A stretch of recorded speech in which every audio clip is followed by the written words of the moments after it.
Dear friends, मेरा नाम सुभाष चौधरी है और मैं भारत का एक सामान्य नागरिक हूँ। आज का वीडियो बहुत इंपॉर्टेंट है हमारे सीनियर सिटीजन फ्रेंड्स के लिए, दोस्तों के लिए, मित्रों के लिए। ऐसे दोस्त, ऐसे मित्र जिनकी उम्र 55, 60, 50, 65, 70 से ऊपर हो गई है, ये उनके लिए वीडियो है। बहुत ज़रूरी वीडियो, बहुत ही इम्पोर्टेंट वीडियो है। और आज हम ऐसी बात करेंगे, इम्पोर्टेंट चीज़ की बात करेंगे जो आपके लिए जानना ज़रूरी है, उसको समझना ज़रूरी है और उस पर काम करना ज़रूरी है। अगर इस पे आप काम करेंगे, इन चीज़ों को समझेंगे, तो निश्चित रूप से आपको बड़े फ़ायदे होंगे, लॉन्ग टर्म में फ़ायदे होंगे और आपको उसके हेल्थ पे, आपके मेंटल पीस पे, फिज़िकल फिटनेस पे, सब पे इसका आपको लाभ दिखेगा। तो आज हम बात करते हैं ऐसी 3 कमज़ोरियों की, ऐसी 3 चीज़ों की जिससे आपको बचना है, जिसे आपको पहचानना है और उससे दूर रहना है, उसके लपेटे में नहीं आना है। ऐसी 3 कमज़ोरियां हैं जिससे हमको बचना है, जो नॉर्मली सबके साथ होता है, सबके साथ रहता है, वो नेचुरल है, लेकिन नेचुरल चीज़ भी हमारे लिए नुकसानदेह हो सकती है। तो इसके लिए हम इसकी बात कर रहे हैं। तो सबसे पहली चीज़ है भय। भय क्या है? डर है। बहुत बार देखिए, कुछ अगर रियली कुछ प्रॉब्लम है तो डरना ठीक है, पर बहुत बार हमारे मन में किसी चीज़ के प्रति एक अनजाना भय रहता है, और भय अगर रहेगा तो आप नॉर्मल नहीं रहेंगे। देखिए, ज़िंदगी में अगर एक चीज़ है जो आपका सबसे बड़ा नुकसान करता है, वो इंसान का भय है। क्योंकि आप जब भय में रहते हैं, जब डर में रहते हैं, तो आपकी जो एक्टिविटीज़ हैं, आपके जो काम है, आपको दिन प्रतिदिन का भी जो काम है, वो आप ठीक से नहीं कर पाते हैं। आप डिसीज़न सही से नहीं ले पाते हैं, निर्णय सही से नहीं ले पाते हैं, क्योंकि जो डर है, जो भय है, आपको बैक ऑफ द माइंड रहता है और वो चीज़ आपको हमेशा सही निर्णय करने से रोकता है। आपको लगता है कहीं ऐसा ना हो जाए, कहीं वैसा ना हो जाए। केयर करना ज़रूरी है, हमें सतर्क रहना चाहिए, हमें सचेत रहना चाहिए, हमें केयरफुल रहना चाहिए, लेकिन बहुत ज़्यादा भयभीत रहना किसी चीज़ से, वो अच्छा नहीं है। तो मित्रों, कोशिश करिए कि भय से बचें। वो नेचुरल है, लेकिन क्योंकि हमारे अगर अनुभव अच्छे नहीं हैं तो हमें भय होगा। तो भय अगर आपको होता है तो कोशिश करिए जानने का कि किस चीज़ का भय है, किस चीज़ का मुझे डर है। उस चीज़ की गहराई में जाइए, उसके रूट कॉज को समझिए, उसको सॉल्व करने की कोशिश करिए। खुद से नहीं होता, अपने फ्रेंड से बात करिए, किसी मित्र से बात करिए, किसी कंसल्टेंट से बात करिए, लेकिन भय से आक्रांत मत रहिए। भय आपके ज़िंदगी को बहुत कठिन कर देगा, बहुत परेशानी में डाल देगा और आप नॉर्मली खुश नहीं रहोगे, हैप्पी नहीं रहोगे। बहुत सारी मेंटल इश्यूज़ भी हो सकते हैं और फिज़िकल इश्यूज़ भी हो सकते हैं। भय से आपको बचना है, ये आपकी कमज़ोरी है, उससे आपको बच के रहना है। दूसरी चीज़ है भ्रांति। भ्रांति मतलब कन्फ्यूज़न मतलब दुविधा। मतलब हर वक्त कुछ भी आप डिसाइड नहीं कर पाते हो, ये करूं या ये करूं, ऐसा है ठीक रहेगा या ऐसा ठीक रहेगा। और बहुत बार इस भ्रांति में, इस कन्फ्यूज़न में, इस दुविधा में, ओल्ड एज में खासकर ये होता है, आप कुछ निर्णय ही नहीं ले पाते हो, आप कोई डिसीज़न पे आ नहीं पाते हो, और डिसीज़न पे नहीं आने से कभी कभी बहुत बड़ा नुकसान हो जाता है। हेल्थ के रिलेटेड, फाइनेंस से रिलेटेड, फैमिली से रिलेटेड, रिलेशन से रिलेटेड बहुत बड़ा नुकसान हो जाता है। तो आप कन्फ्यूज़न को दूर करिए। अगर कुछ कन्फ्यूज़न है तो उसको अनबायस्ड तरीके से क्लियर होकर उसके सोचिए कि इसके कितने क्या एस्पेक्ट हैं।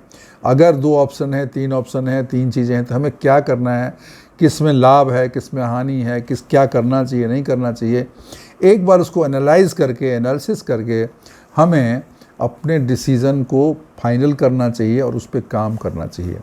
कंफ्यूज स्टेट में हमें नहीं रहना है। कंफ्यूज स्टेट ऐसे ओल्ड एज में ऐसे भी हो जाता है, क्योंकि दिमाग की जो काम करने की गति है, जो दिमाग काम करता है, वो थोड़ा धीमा भी हो जाता है। आपको पता है, डेमनेशिया, अल्जाइमर्स, ये सब जो मेंटल प्रॉब्लम है, याददाश्त से रिलेटेड या कॉग्निटिव प्रॉब्लम से रिलेटेड बीमारियां ओल्ड एज में होती हैं। तो एक तो है कि एनालिसिस यूज़ करना चाहिए। एक चीज़ और है कि अगर आपको इस तरह की चीज़ें होती हैं तो आप कुछ चीज़ों का उपयोग कर सकते हैं, जैसे योगा है, ध्यान है, प्राणायाम है, नॉर्मल वॉक है, ये आपको हेल्प करता है। ये डायरेक्ट हेल्प नहीं करता है, लेकिन इसमें क्या होता है, एक पॉजिटिविटी क्रिएट होती है, मेंटल फिटनेस क्रिएट होती है। और जब बाहर आप घूमते हो, लोगों को देखते हो, मिलते हो, ध्यान में जाते हो, योगा करते हो, इस तरह की चीज़ें आप करते हैं, तो मेंटल फिटनेस होने से क्लैरिटी बेहतर हो जाती है। और जब दिमाग में क्लैरिटी बेहतर होगी तो हम डिसीज़न भी बेहतर ले सकते हैं। और डिसीज़न हम बेहतर लेंगे तो तभी होगा जब हमारा कन्फ्यूज़न दूर होगा, कन्फ्यूज़न कम होगा और हम दुविधा हमारी कम हो जाएगी। तो डायरेक्ट तो नहीं, लेकिन इनडायरेक्टली वो हेल्प करता है।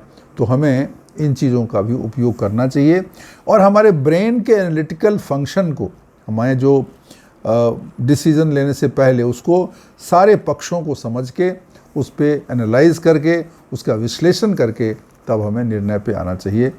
तो ये कन्फ्यूज़न जो है, ये दूसरा आपका कमज़ोरी है। ये जो कन्फ्यूज़न है, जो भ्रांति है, जो ये डिलेमा है, ये दूसरी कमज़ोरी है। इस पे आपको काम करना चाहिए और उससे बचना चाहिए। एक बार आपकी हैबिट लग गई डिसीज़न लेने की, कन्फ्यूज़न में नहीं जाने की, प्रैक्टिस होता है। अगर आप प्रैक्टिस करेंगे तो बाद में ऐसा नहीं होगा। लाभ हानि तो ठीक है, कभी कुछ गलत भी हो सकता है, कभी सही भी होता है, लेकिन डिसीज़न लेना ज़रूरी है और ये सीखना चाहिए। 2 चीज़ें हो गई। और तीसरी चीज़ बहुत ही इम्पोर्टेंट है, इन दोनों से भी ज़्यादा इम्पोर्टेंट है, वो है ओल्ड एज में लोगों को भावुक बहुत ज़्यादा हो जाते हैं, भावना में बहुत ज़्यादा बह जाते हैं, बहुत ज़्यादा इमोशनल हो जाते हैं। किसी चीज़ को, नॉर्मल चीज़ को भी बहुत बुरा उनको लग जाता है, वो दूसरे की बात नहीं समझते हैं। अभी बच्चे हैं घर में या और भी लोग हैं, उनके भी अपनी प्रायोरिटीज़ है, उनकी भी कुछ उनके लिए इम्पोर्टेंट चीज़ें वो करते हैं।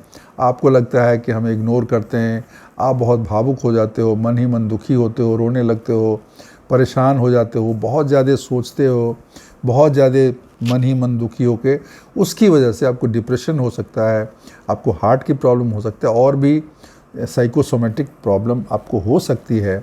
तो अपने इमोशन को कंट्रोल करिए, ज़िंदगी की सच्चाई को समझिए, जो लाइफ में चल रहा है उसको समझिए। हर इंसान की एक मजबूरी, हर इंसान की एक यात्रा है, हर इंसान का एक जीवन है। दूसरों का जीवन आपके लिए डेडिकेटेड नहीं है। ये रियलाइज़ करिए। You are a old man, you are a, आप सीनियर सिटीजन हो गए, इसका मतलब ये नहीं कि घर परिवार समाज के सब लोग बस आपके ही नज़र पे आपको ही देखते रहेंगे। उनके पास अपना भी व्यक्तिगत जीवन है। तो कभी कभार आपको ऐसा लग सकता है कि मुझे इग्नोर किया जा रहा है, मुझे ध्यान नहीं दिया जाता है। उस इमोशन पे कंट्रोल रखिए। बहुत ज़्यादा इमोशनल होने की ज़रूरत नहीं है। मैं देखता हूँ बहुत लोग बहुत ज़्यादा इमोशनल हो जाते हैं, अपने बच्चों के लिए, अपने दोस्तों के लिए, फैमिली के प्रति, अपने बीवी के प्रति, बच्चों के प्रति वो दुखी रहते हैं कि मेरे साथ ऐसा हो रहा है, वैसा हो रहा है। होता भी है, ऐसा मैं नहीं बोल रहा हूँ, गलत नहीं होता है, लेकिन बहुत बार जो इमोशनल की जो फीलिंग है ना, वो थोड़ा एग्जेगरेटेड रहा, हमें लगता है इतना, हो सकता है सच्चाई उतनी ना हो। तो इस चीज़ को जब हम समझेंगे तो हमें शायद इमोशन पे कंट्रोल रहेगा।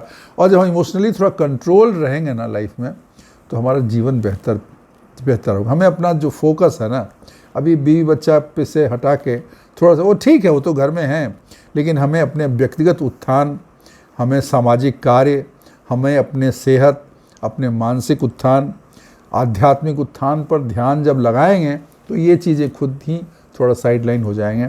उस पर आप जब ध्यान लगाएं, देखिए किस चीज़ से बचने का क्या उपाय है।